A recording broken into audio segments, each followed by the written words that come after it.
Hi everybody out there. My name's Chris Power. I'm chairman of the Audio Visual Cultural Forum. In fact, I've just been reminded because I can see my name. Good. I'm Chris Power. Welcome. Thank you all for coming out this lunchtime. We've got a very special guest, an AVCF member and good friend of mine who has a very big role, and his name is Dan Crompton.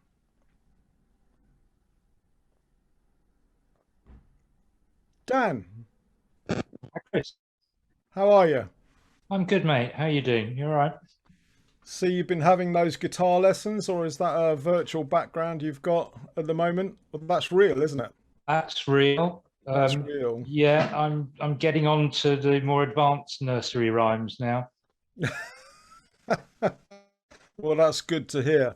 Very glad you could join us. And I thought there are many people that I could have chosen for this particular, what grandly called chairman chat, for want of a better word, self-aggrandizement on my part, I'm sure. But you're the important person here, so I'm very glad. We've had a chat about different things beforehand, in real life, because you don't live very far from me, which is grand. And you've got a very long history with us. We've been down to Tate many times through the years, and still remember fondly your tour that you gave to a big group of us. Must be, well, it's probably nearly 5 years ago or more, maybe. I don't know.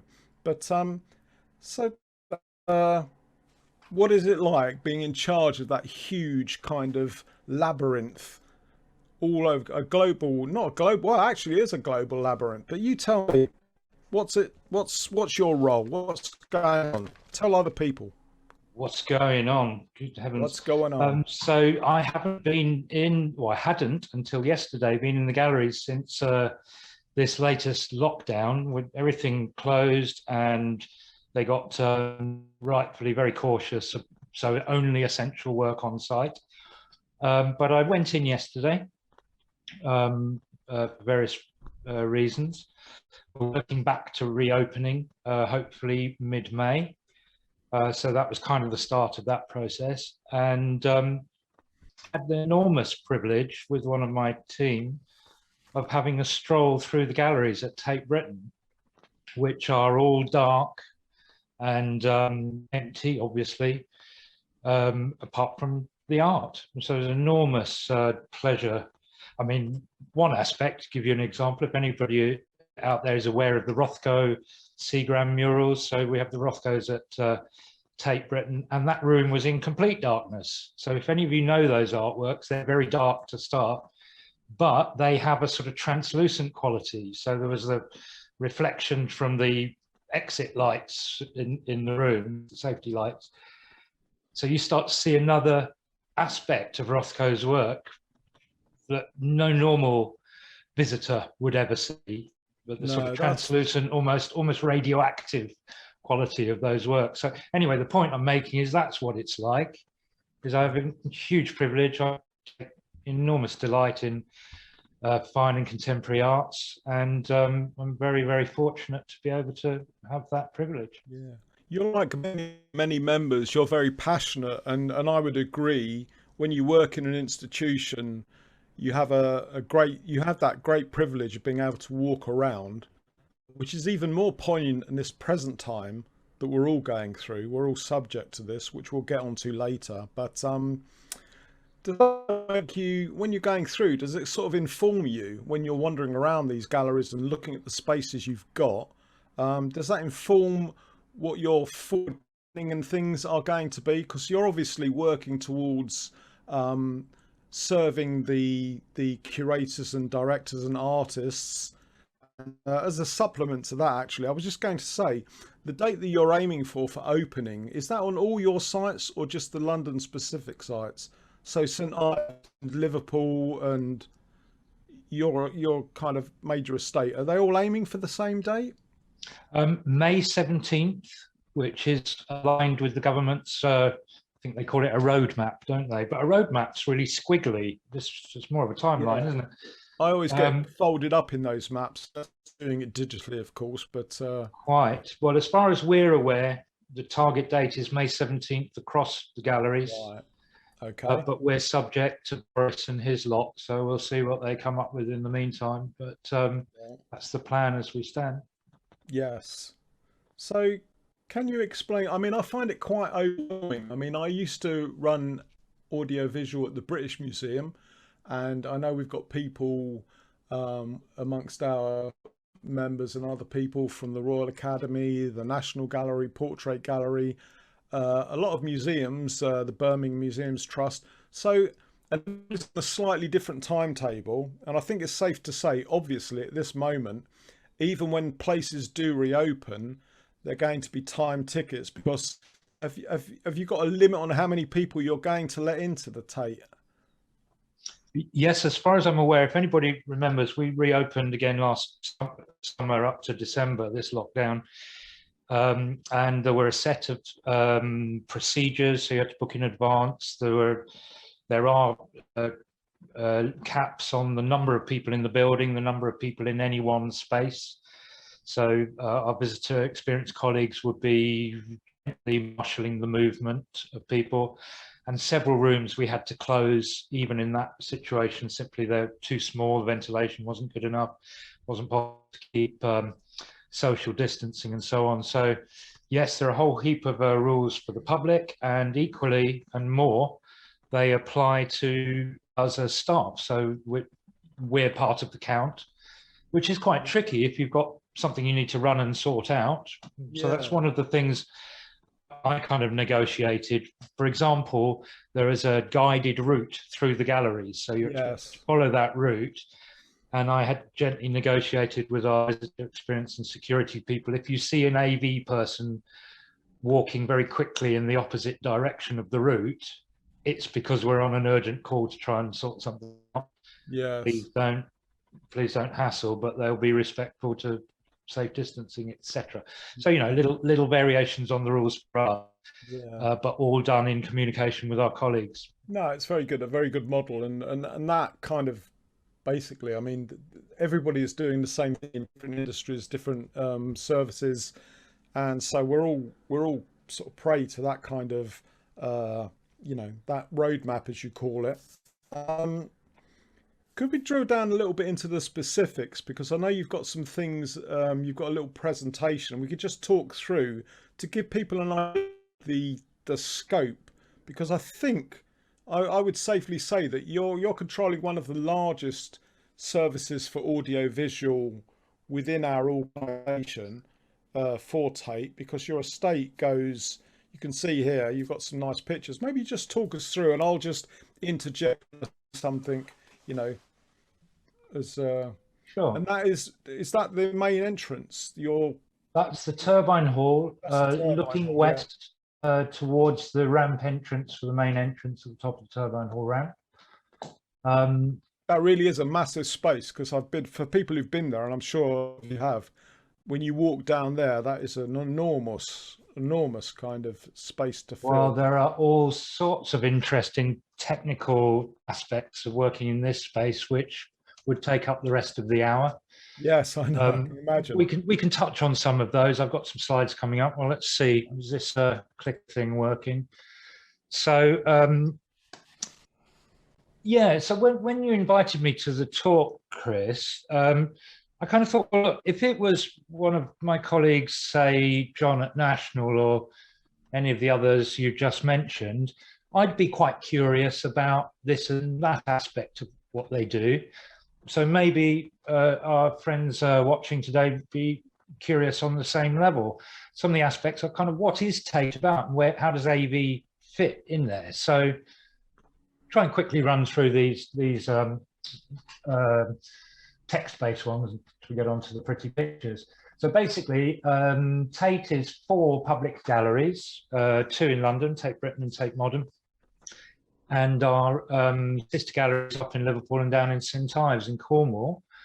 And we have our stores facilities. There's a big facility in London. There's also a top secret one somewhere else. I won't say where that is because we hold. Otherwise it wouldn't be top secret. Well, exactly. Well, maybe it's because I don't actually know. It's that top secret. Well, if even you don't know, then obviously. Well, there you go. I know. I see it referred to, but I haven't had the privilege of being there. But it's anyway.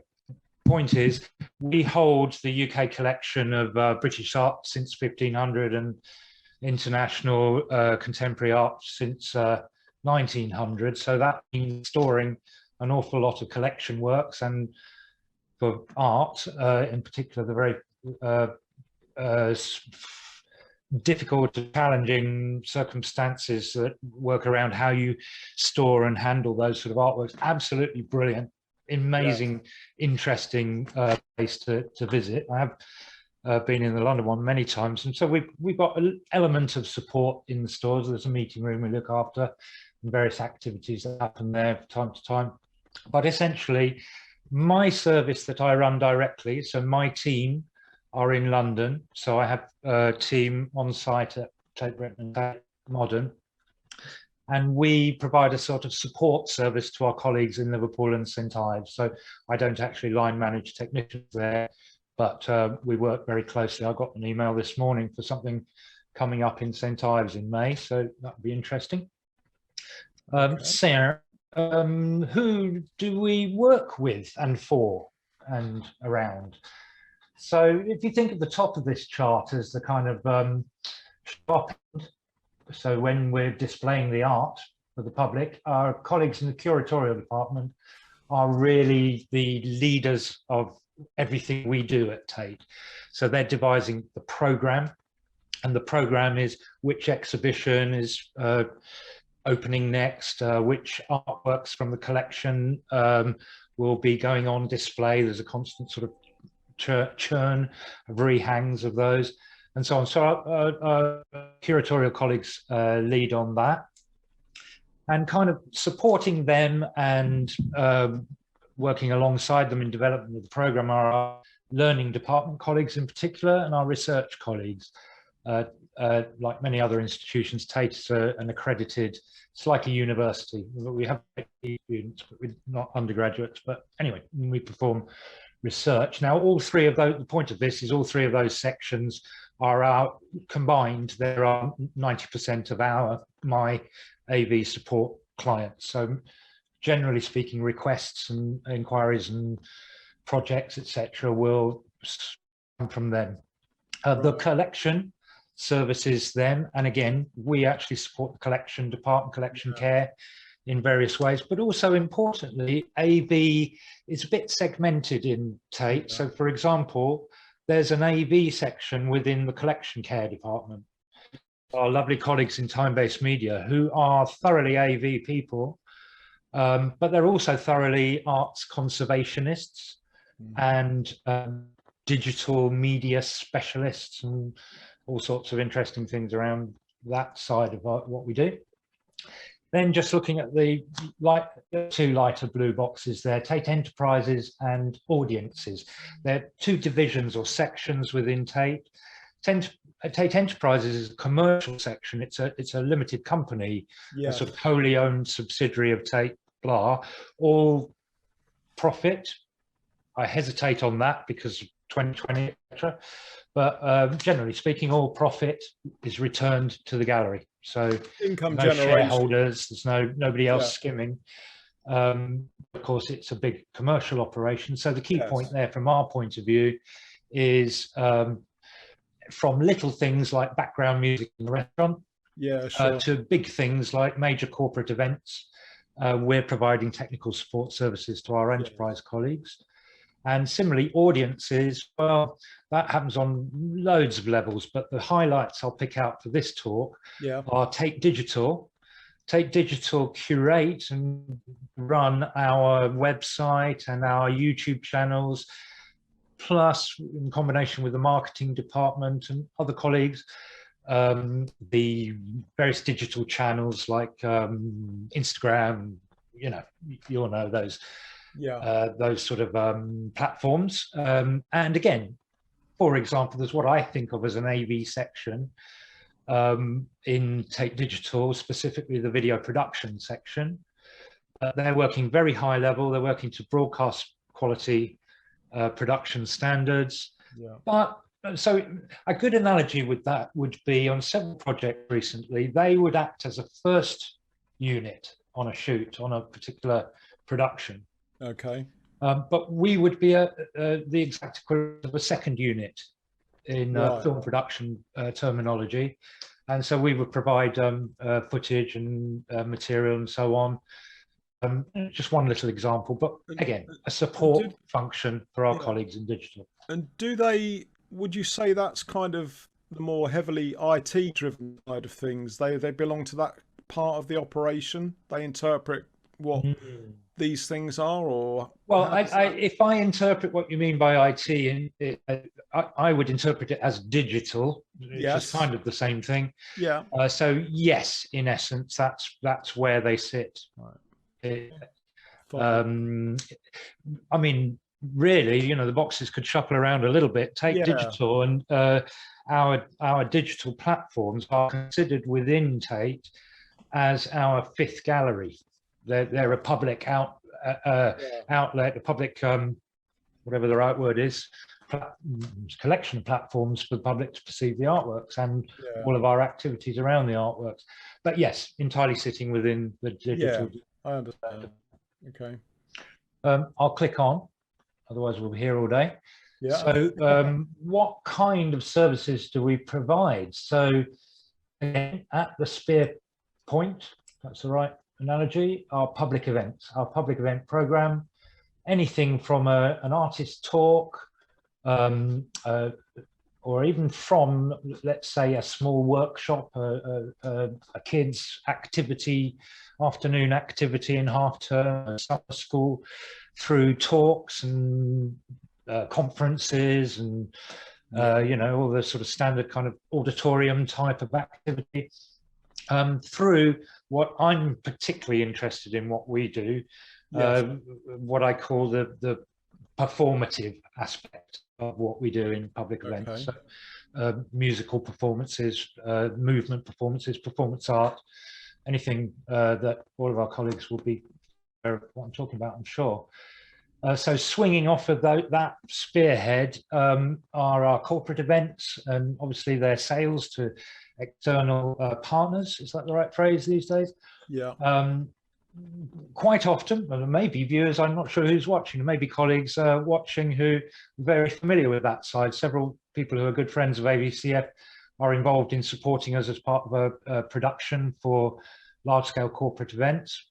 But there are small ones, and we'll put a screen and a microphone and PA setup or something in it for a small setup if that's necessary. So, or we'll just liaise with our lovely colleagues in whichever company is helping on any given day, and I don't know, it might be storing flight cases in a store area of ours that's helpful to keep them tucked away. Whatever service we can provide to support that activity. Yeah. So this is all the kind of external clients that are coming in, sort of use your spaces, and you're managing them on the ground, so to speak. Absolutely, Chris. The point of the corporate event classification is they're paying us to do it. The one below it, patrons, members, press, is kind of not public program, but it's very similar in character. But it's us. It's people we're inviting in for openings and members events, and I'm aware a couple of our colleagues are members, so they'll be familiar with those sort of activities. You're part of your influencing group of people, the patrons. It's a similar model, as some places, but different scales involved. Well, they are super VIPs in our book. So when I see a patrons or platinum patrons in particular email come in, oh, sorry, Chris, I have to sign off. I've got a platinum patrons request just come in. Flash through the others, but they're all obvious to everybody.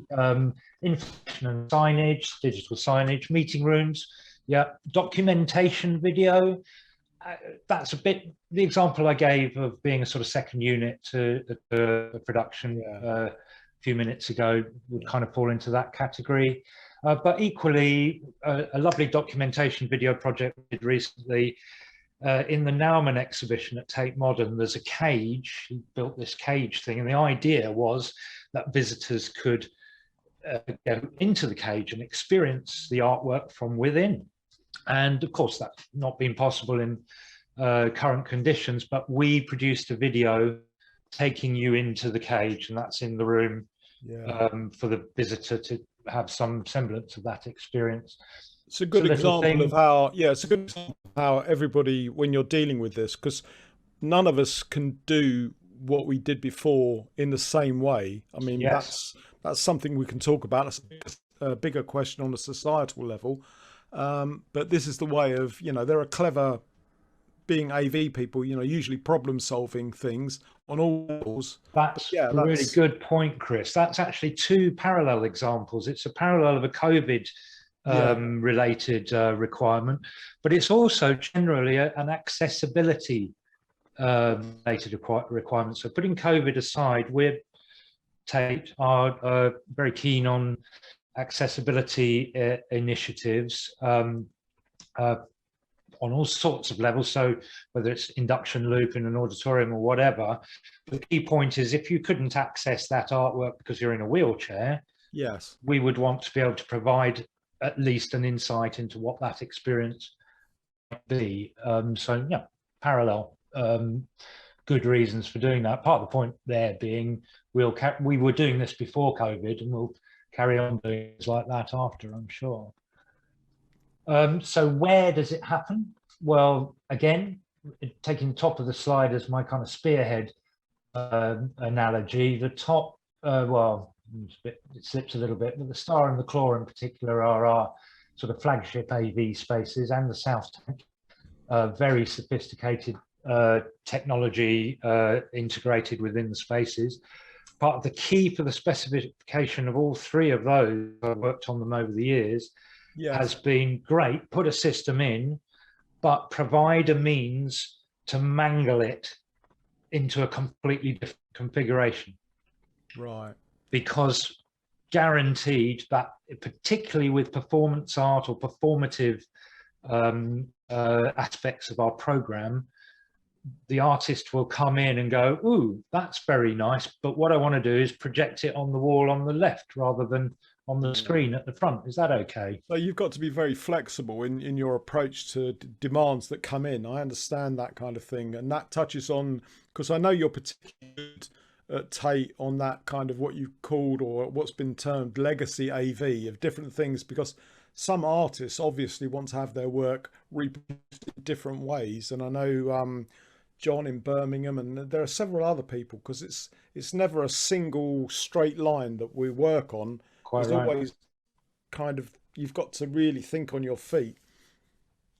Yeah, absolutely. I mean, on Legacy, we run 16 and 35mm film projection in both the Star and the Claw, and we have a portable 35mm. In fact, there are a few kicking around at Tate, tucked away, which we can use in South Tank if we need to. So film, very strong aspect of what we're doing still. I'm very interested to see how long that persists, but we've just, during lockdown, been running a project with our, I mentioned, time-based media colleagues, and our curatorial colleagues a month or so ago, working on acquisition of new film works being created by a particular collection artist. And I believe, so we had to do test screenings with the curator and so on during lockdown, and that was part of the acquisition process and the actual acquisition, so they're part of the collection now. So another good example, that wouldn't have been for the public if we were open.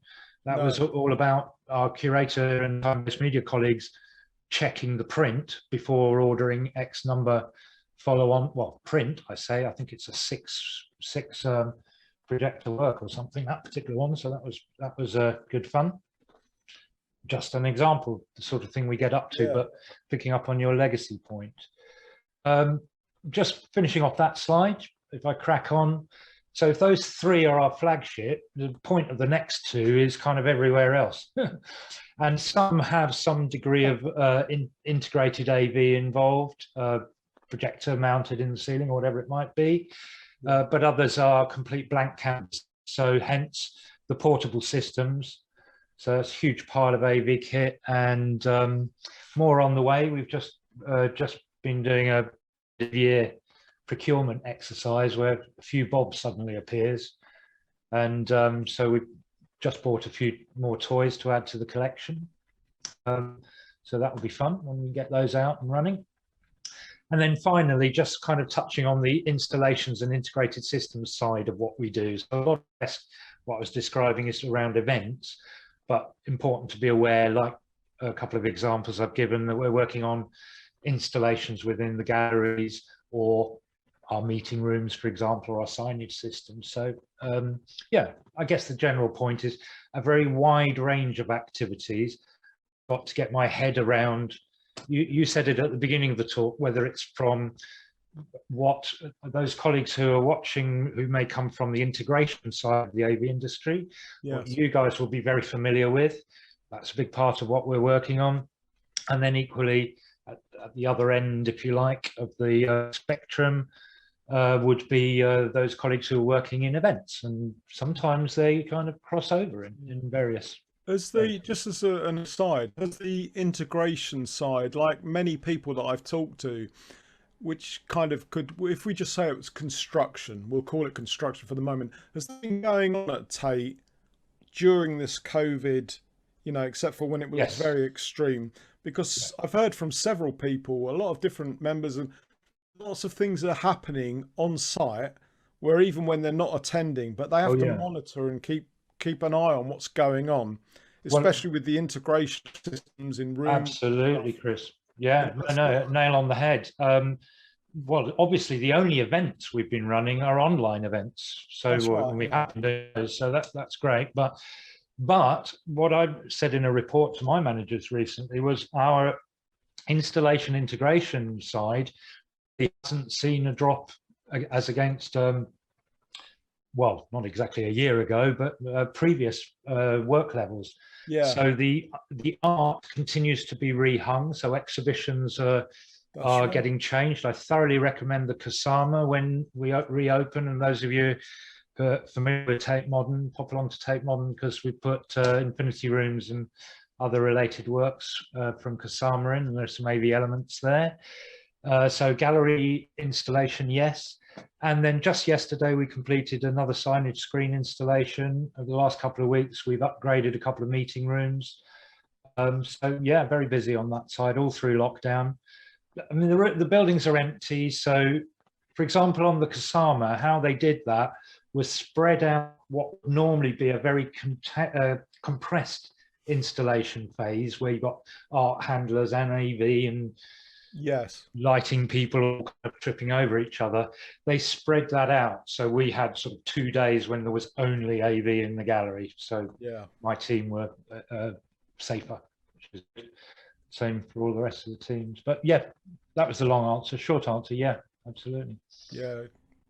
People from the outside look in and it looks nothing's happening, but it's always constantly, there's always something happening, you know. Yeah, that's right, definitely. I mean, again, I was at Tate Britain yesterday, and I hadn't seen it, but I don't know. I must look it up. Actually, I don't know the latest Devine's Commission artist, who it is, but it's brilliant.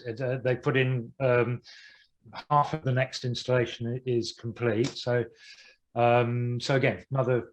Am I plugging the Tate for you guys? Yes, come visit the Tate when we reopen. You'll enjoy it. Everybody should sign on to look at what their public program is and what's going to happen, the exhibitions coming up, because, you know, I consider you're one of the forerunners, the artistic landscape of the UK and beyond. You know, you are a major influencer, and going right down to the AV, which is why I'm talking to you, is underneath it all, as we're always talking about, you know, it's the people, not the boxes.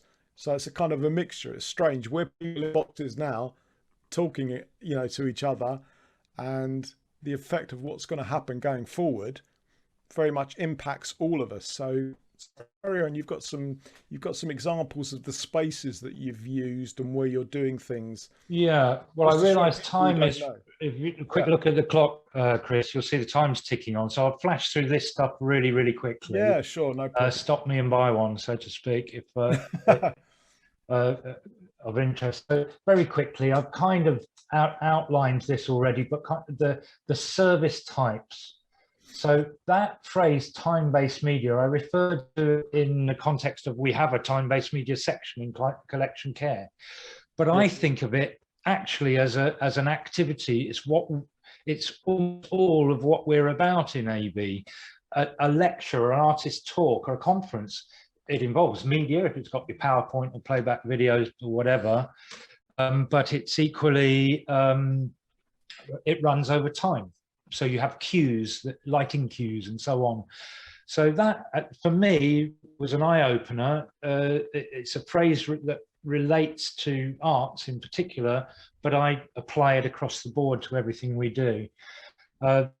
Forms of time-based media, well, performance, I've touched on, performing arts, but equally DJs and band performances and so on, theatrical performance, orchestral performance. We've had a couple of those, which have been very interesting. Screening, straightforward like cinema style presentation of artworks or whatever it is, we happen to be screening. Conferences and speech-based things, welcoming the patrons to the opening of an exhibition would involve a speech. Workshops and courses I touched on. Quite interesting, we hold quite a stock of cameras and audio recorders and so on, and quite a few workshop leaders like to engage with digital technology with their students, if you like, and then we'll get involved in the processing of that media and getting it back to the students and so on. So quite educational side of what we do. Meetings, well, we're all aware of what a meeting is. Gallery installation, I've talked about a couple of those. So as simple as a screen with a looped video to as complicated as a virtual reality or an interactive touchscreen. And then gallery activation. Well, some of the slides I'm going to come on to are going to illustrate what I mean by that. So I won't labor that one. I'll labor something else instead. Just in case anybody who is watching isn't quite aware of what AV is. Well, in the context of Tate, from our point of view, this is what it is. It's audio and video, as we are all concerned with, but it's also lighting and stage and set. I mean, that could just be a screen and a lectern, but it often is much more complex than that, and I'll give an example in a minute. System integration we've touched on, so the signage systems or how our meeting rooms work, etc. Production, video and audio I've touched on. What I mean by sequence and programming is, well, directly it could be sequencing, let's say in QLab for a particular display, but it could also be sequencing exactly what our colleague who's running this is doing at the moment when he's switching between views, so how the audience sees us. That's a sequencing task, and it might be your sequencing needs to respond to the conversation that's happening. It's not on a time queue. Anyway, there we are. So very quickly, it's my team. So who it is who actually does this at Tate. So you can see there Matt and Harv at Tate Britain, Marius Ficar, Will and Chris based at Tate Modern, Pete, Gareth and Nalin looking after the systems. And then really importantly, our freelancers. We run a team of about 30 who are very familiar with us and when things are happening are in all the time. And our production suppliers. So that's pretty the big companies who come in and help us out. So let's just flash through some pretty pictures quickly. We've seen this, the turbine hall. So let's have a look at a couple of things that we've done in the turbine hall. This was a big event, little over a year ago, something like that. Again, working with a production supplier for the audio, with our Tate Digital colleagues for the video, and then my team building the stage, running the cables, doing the projection, etc., etc., etc. You know, some important people on stage talking, and some even more important people sitting less than 2 meters apart. It was 2 years ago, so hopefully this will be what it's like in 2 years' time as well. So is it the more important you are, the higher your stage will be? Because I just want to get that in the most important ones we suspend from the ceiling, because it's as high as you can get. And well, actually, I won't continue that analogy because I'll get in trouble. Yes. Other things we do in the turbine hall. This one was part of a Uniqlo late at Tate, performance on the turbine hall bridge. There's a DJ set up just behind it. And I mentioned this recently, Chris. I'm really sorry. I've got 16K internal memory. I'd have to go and look in the records as to exactly who's performing here. But the essential point is, 1,000 words. We can see this is a very huge kind of service that you're in charge of and getting things together. So yeah, please go on. Yeah. So that's quite large scale. As I said, this is a bit smaller. This is a setup just outside Tate, written for, I think, a late at Tate a little while ago. And I suppose part of the point of these slides is pretty much all of this kit is a production supplier liaising with us. Yeah. I think the lights might have been out, the rest of it all brought in. But this is pretty much all of our in-house kit. So the essential point being about the scalability of what we're doing, and we'll pick up what scale up to a certain point, and then work with our production suppliers on a bigger scale. This is in-house. Again, we've got sort of smaller production suppliers who are very specialist in performance art. Yes. Some of this kit is theirs and some is ours.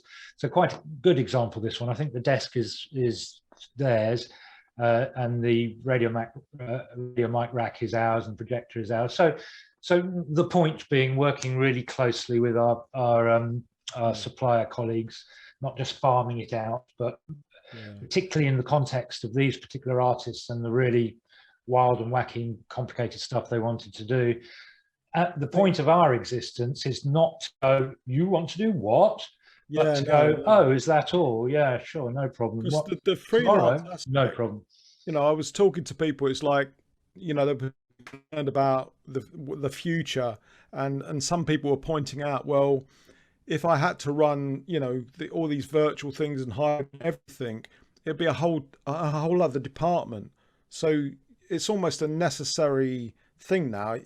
Nobody. Oh yeah, it's a good point. You can't physically have all that kind. Nobody has the resource to do that. So it's a necessary thing. That's the way, and that's the way it's always been moving. Oh yeah.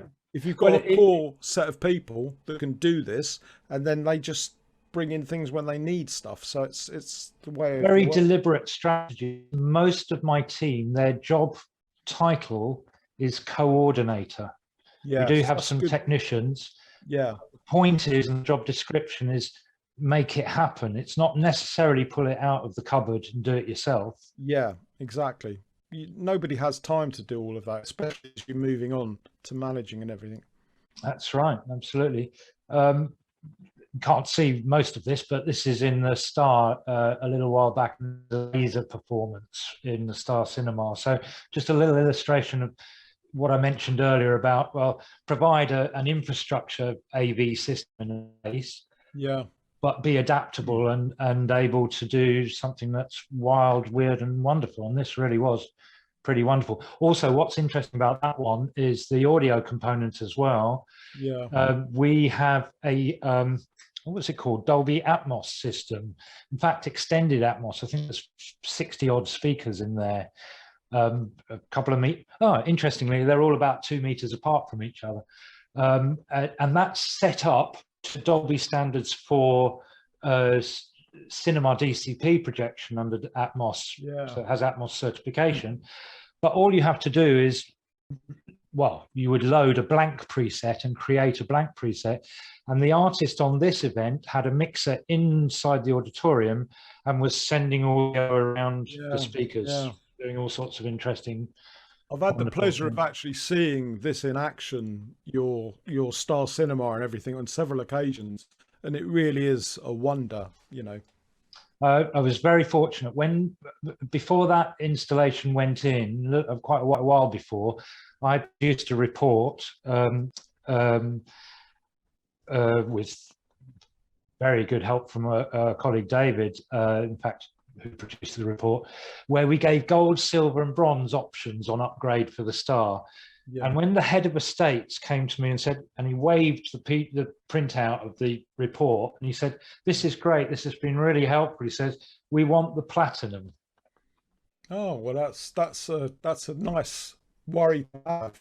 You The know. only catch was the head of finance, after it all went in, I bumped into him in the corridor and I said, "Oh, gee, have you seen the star? Great, thank you very much, Stephen." And he said, "Yeah, no problem." He said, "Just make sure you don't come back to me for another 20 years." Yeah, I found that if you stick those people who've paid for something in this in that kind of environment, just stick on a Star Wars film, they're just so blown away. Or any kind of big Gladiator always used to be the one I used. They Yeah, just go, "Oh, I get it. I understand now." yes, indeed. In fact, I have quantified wow factor. You know that phrase, wow factor? You can't underestimate that if you try Well, to so you've sell got someone over. something you want to. So I took up on the word factor. And basically, the wow factor for any installation is approximately 300% of the actual cost. So you take the cost and then multiply it by 300%, and that's how you achieve wow.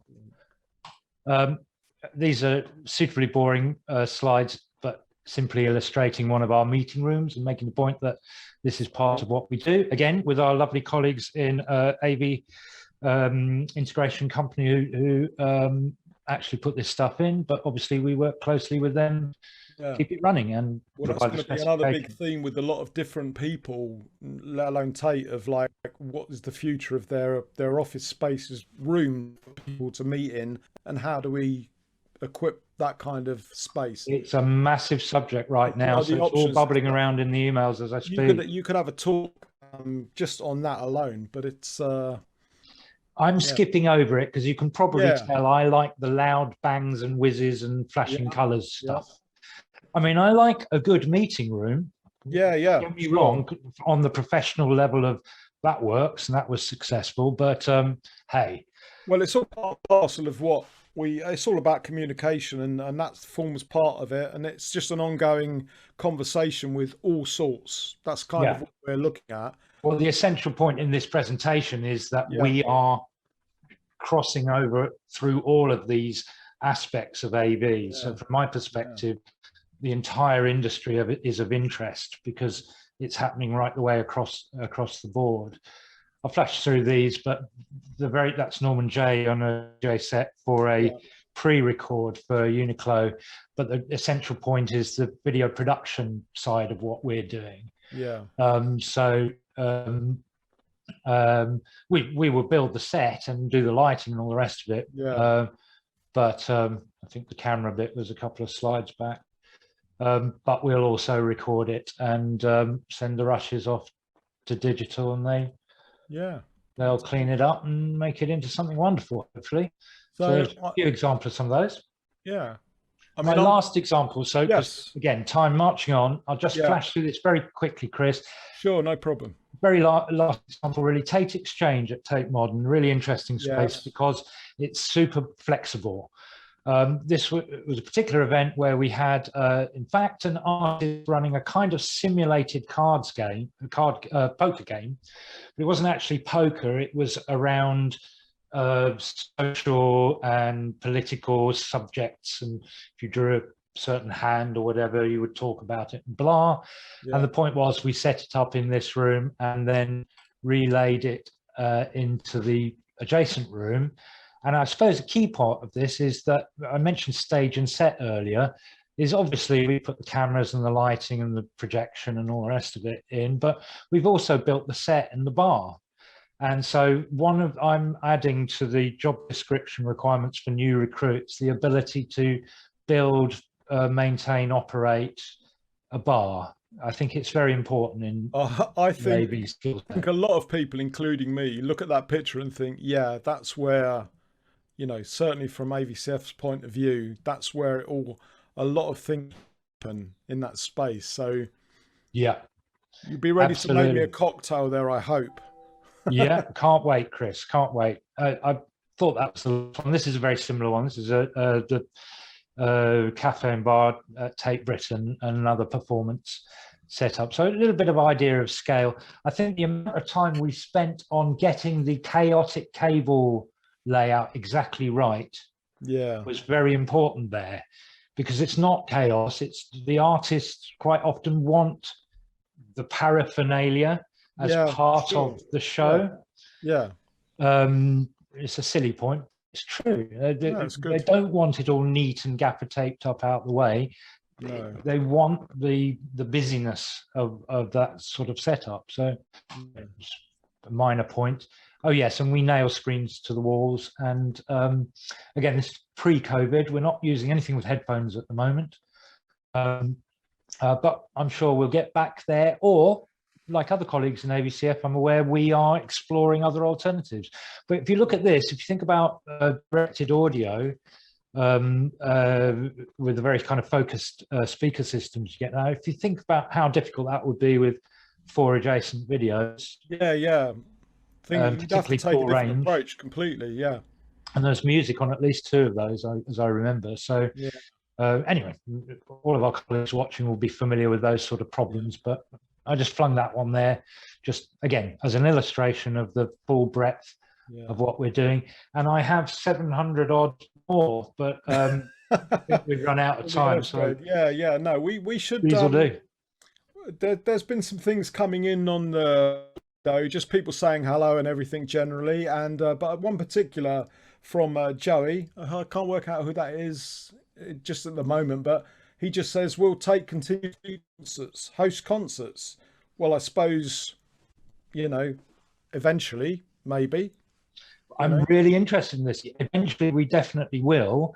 So a concert in my head is one segment of the performance art pie, if you like.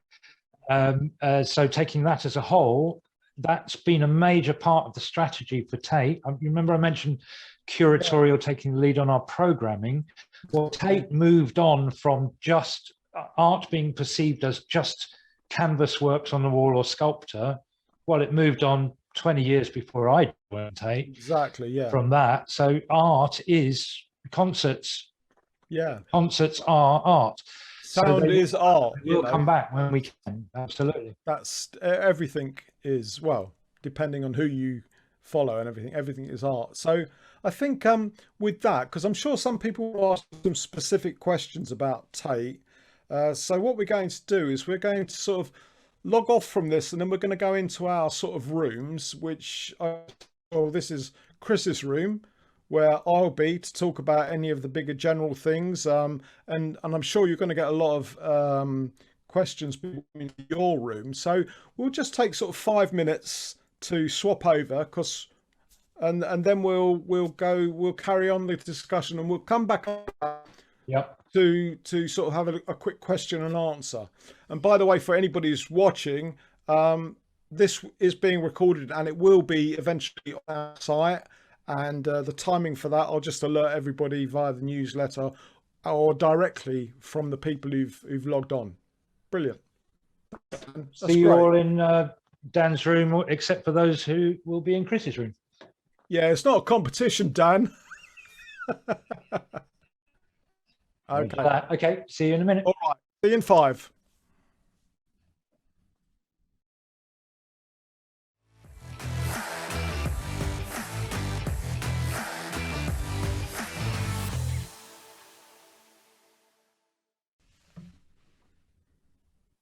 Well, welcome back. Welcome back. Hi, Dan. How is your room? Yeah, it was good. Obviously, we're a bit time compressed as the conversation could have gone on for a long time. But yeah, a couple of good points. This might be part of the thing where we can get feedback. We're just sort of trying out certain things, and you're right. There's a lot to discuss. So maybe, this lunchtime kind of chat, maybe we can extend it next time, or we can drill into a specific, which will be nice. So, how did your room go? Did anything crop up from the people? Yeah, I'll pick up the couple of interesting points that were made and we discussed very briefly anyway. So Dave was saying, well, lockdown is going to happen again one day eventually, for maybe COVID's completely out of the way, maybe some next pandemic or some next situation where a similar sort of situation arises. And what are Tate's plans around that? So very quickly, I was describing for Dave what's called our business continuity plan. a year ago, we enacted the previous plan in response to the closure of the galleries, but it had really nothing. It was very good for what happened on the day you close and potentially the day you reopen again, but it really had nothing to say about this extended period of lockdown. So we've been doing a lot of work for a year now on changing that, developing that, and my next phase will be training my team in some aspects of that, looking to a sort of hypothetical future emergency of some sort. So that's part of the formal planning process within Tate. And the other point, Joe extended the conversation around the question of hosting concerts and gave the example. I think you said it was in Madrid, Joey, just a day or two ago. So that I saw those reports and was very interested. So the very quick top line response on that is there's been no communication within Tate as yet as to the resumption of live events with real audiences. So I read that as nothing's happening immediately. Probably, well, certainly with the government guidelines talk about July, don't they? I think for things like that. So we'll see if that happens. And then I've got a degree of planning in place for when that returns, but I still think it's a long way off. But ultimately, it's absolutely a major part of our aspiration. It's a key part of our strategy for attracting particularly diverse audiences into Tate, is the performance side of what we do, concerts, well, everything performative, essentially. So it will return, but there are currently, there's radio silence internally in the organisation on the subject, really. Right. I've got a couple of questions, stroke suggestions. One's from Neville Bounds over at Biamp. You know, AV equipment does like to be used regularly, doesn't like to be idle. How are you managing to get everything up and running reliably for the 17th of May?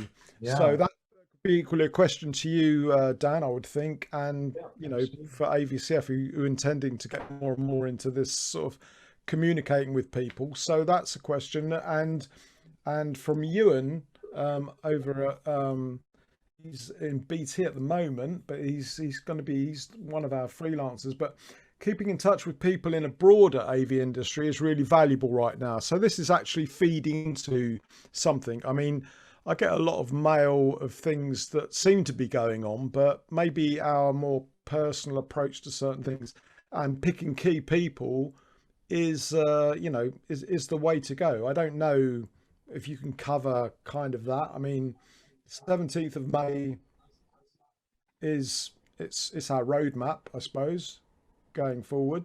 There are things, you know, obviously there's a lot of work. So I don't know if Neville's still out there, but I'm sure he is, because he's just sent me this question. So maybe we can just touch on that, Dan, you know, the future and how it's all going, and as much as anyone can predict at the moment, you know. Absolutely, Chris. Well, hi, Neville. You're quite right. I mean, basically, when we became aware of lockdown 3, they call it, I think. Did I miss lockdown 2? I'm not sure how it became lockdown. No, it's like maybe I'm just losing track through being stir crazy, bouncing around this flat for a year. But basically, the exercise around my team was to shut down everything, every piece of running equipment. From 2 points of view: why have it running hot, aging the components and posing a potential risk, fire risk or something like that, and running up a big electricity bill. Normally, a lot of the systems we wouldn't shut down. They're in use every day, and as a lot of you will be aware, actually shutting down a complex system is as complicated as running it. But most of the systems currently are physically, well, literally in some of the cases, the plug's pulled out from the wall. But yeah, whatever it takes to make them go idle. And I yesterday spent ages over a spreadsheet working on what I'm calling the reactivation plan. So essentially from 12th April, my team will start coming back in. Yesterday for me was part of that, having a nosy round, seeing what sort of things I need to remember to ask them to do. And then basically that will give us a bit of leeway, because as you know, if you park your car, in fact, this happened to my dad's car. If you park your car for 6 months and don't drive it, and then you go back and turn the ignition on, it might not start. And that's exactly what didn't happen with the old man's car. So it's one of those things that give a bit of leeway to troubleshoot and solve the problem before we actually go live. So that's basically the plan. It's like pouring oil into a great big engine. If you look at us as just a great big giant, everybody's slowly been doing certain things in preparation. But you're right. You know, actually, I'll make another point on that, because you just reminded me of something, which is, from my point of view, half of the exercise I was working on, the reactivation plan, is about technically, we'll make sure that system X is up and running and check the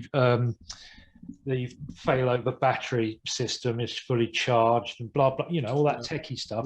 The other half is, good point. I can see this. Get the team who've been sitting watching Netflix for 12 months. Exactly. Out of the habit of sleeping till 11 a.m., out of the habit of living in your pajamas, and into the habit of coming into work at 9 a.m. every morning. It's a bit of a manager perspective, isn't it? But it is. True, but it's I've got a sort of gentle ramp up way of doing that. So come in for a day, have a gap, and then for a couple of days, and so on. So it's about the people as much as the technology. It is, I would say, you know, our strap line of like people not boxes is especially apposite in this occasion, because there's going to be some resistance. Some people will have seen new opportunities. Some people might not want to come instantly. Oh, definitely. And a lot of people are champing to get back to certain things, I'm sure. Yeah. But there's been a sort of a psychological change. So you would be prepared as a manager, especially for this kind of thing, where it might not, you know, boxes might switch on and work, or on the second try they will, you know, turn it off and turn it on again kind of thing. But, you know, you can't turn off and turn on again a person particularly. Right. So you don't know, because, you know, those with other people, they're living with people, all of that kind of mental health side of things has to be taken into consideration as well.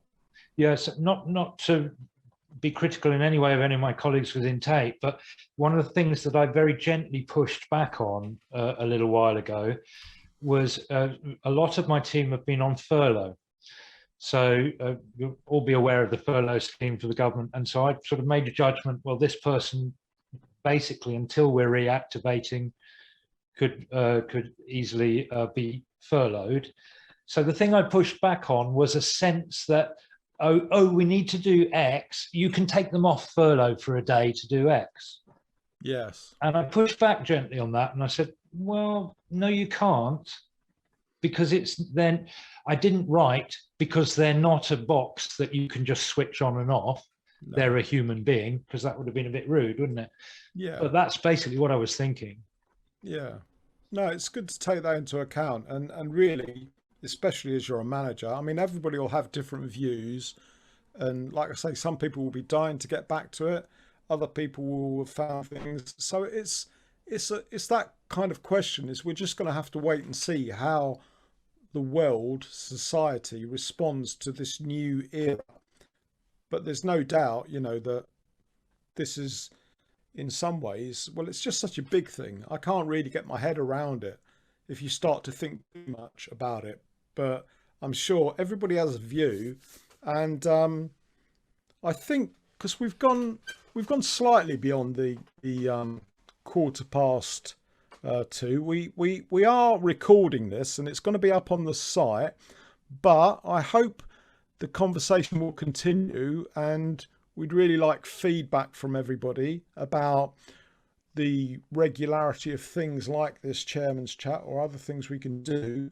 And you can contact me through the website or through my email address.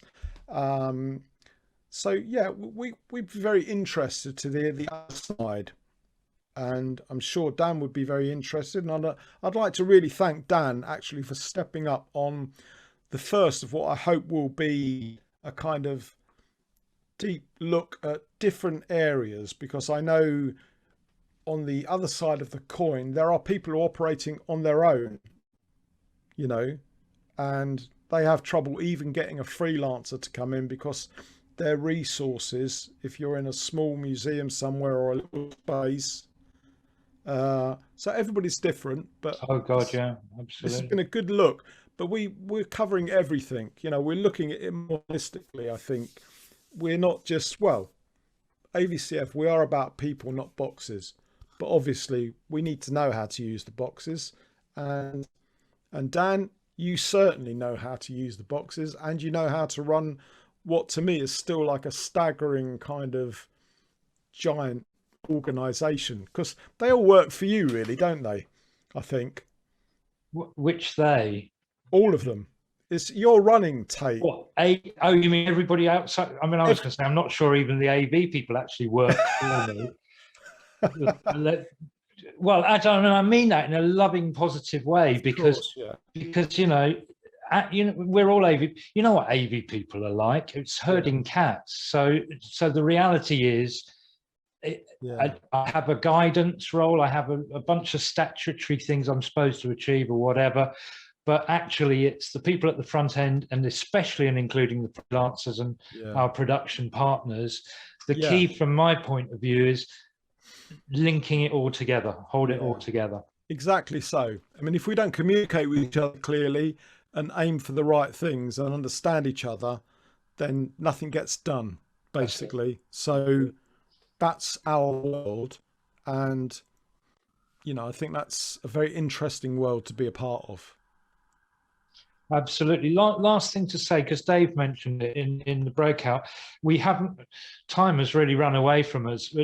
We haven't gone into a lot of detail about what we have done in Tate to cope with the lockdown circumstances, to do with online events, for example, or beginning to think ahead to hybrid events, so back to the concerts question and so on.